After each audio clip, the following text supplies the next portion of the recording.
By age 11, Jason Miller had already been given up on by almost everyone in his life. But his new teacher, Sarah Bennett, saw something the others didn't, a quiet spark in Jason's dark eyes. She didn't see a troubled kid, but a boy who had simply stopped believing anyone cared about him. She gave him something no one else had, a reason to try, a gentle nudge to rekindle his spark. Trouble followed him everywhere, but every time the world was ready to write him off, Sarah stepped in.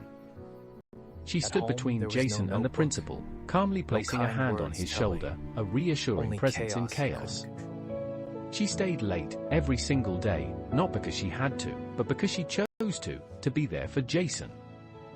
For the first time, someone believed Jason had something worth writing down, a story worth telling.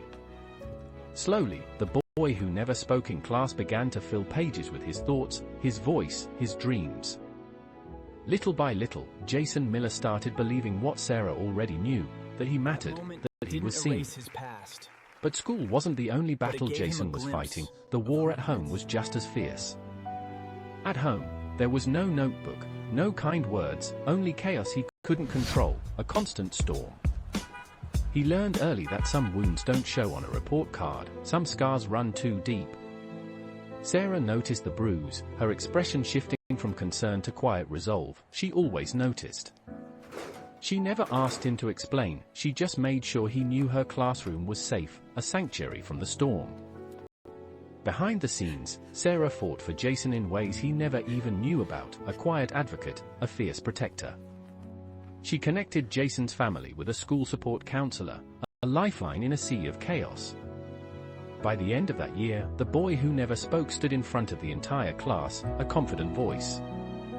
For the first time, his classmates weren't laughing, they were listening, to the boy who had once been given up on.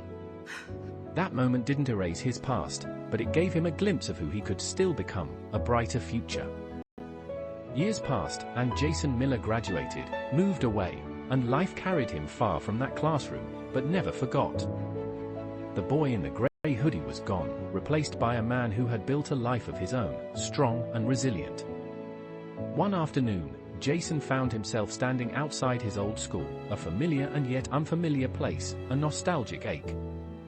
Something pulled him back inside, a need to reconnect with the